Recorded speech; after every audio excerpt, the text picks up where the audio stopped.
யாழிசை யாழின் உறவுகளோடு இனிதை இணைவது நான் உங்கள் சிநேகிதி சசிகலா திருமால். யாராவது ஒரு சாதனை செஞ்சுருக்காங்கன்னா அதை எல்லாருமே பாராட்ட மாட்டாங்க. ஒரு சிலர் ஓ இது என்ன பெரிய விஷயமா அப்படின்னு சொல்லுவாங்க. ஆனால் அவங்கள செய்ய சொல்லுங்க, அவங்களால அது முடியவே முடியாது. ஆனாலும் அது தன்னால் முடியாதுங்கிறத அவங்க ஒத்துக்கவும் மாட்டாங்க. அப்படித்தான் ஒரு விஷயம் கொலம்பஸ் வாழ்க்கையில் நடந்துச்சு. அது என்னன்னு பார்ப்போமா? கடல் வழியா போய் அமெரிக்கா உட்பட பல நாடுகளை கண்டுபிடிச்ச கொலம்பஸ் ஒரு பாராட்டு விழால கலந்துக்கிட்டாரு.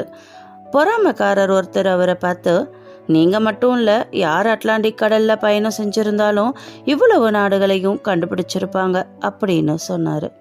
உடனே கொலம்பஸ் அவர்கிட்ட, உங்களால ஒரு கோழி முட்டைய செங்குத்தா நிக்க வைக்க முடியுமா அப்படின்னு கேட்டாரு.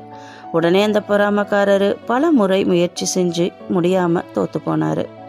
உடனே அவரு, என்னால முடியல, உங்களால முடியுமா அப்படின்னு கேட்டாரு. கொலம்பஸ் முட்டையோட அடிப்பகுதியை மேஜ மேல லேசா தட்டிட்டு செங்குத்தா நிக்க வச்சாரு. அதை பார்த்த அந்த நபர் ரொம்பவே இகழ்ச்சியோட, இவ்வளவுதானா, இதை நான் கூட செய்வேனே அப்படின்னு சொன்னாரு. ஆனா அதை நம்மளால முதலையே செய்ய முடியல அப்படிங்கிறத அவரு ஒத்துக்கல. பதில் சொல்லாம கொலம்பஸ் அந்த இடத்துல இருந்து போயிட்டாரு. இப்படிதாங்க நம்மள பலர் அடுத்தவனோட கெட்டிக்காரத்தனத்தை ஒத்துக்கவே மாட்டோம், தன்னோட இயலாமைய ஏத்துக்கவும் மாட்டோம். இப்படித்தான் நிறைய பேர் சுத்திக்கிட்டு இருக்காங்க. Try to appreciate others talents, don't be jealous. சரிங்க, இந்த வீடியோ உங்களுக்கு பிடிச்சிருந்தா லைக் பண்ணுங்க, கமெண்ட் பண்ணுங்க, ஷேர் பண்ணுங்க, மறக்காம சப்ஸ்கிரைப் பண்ணுங்க ஃப்ரெண்ட்ஸ். நன்றி, வணக்கம்.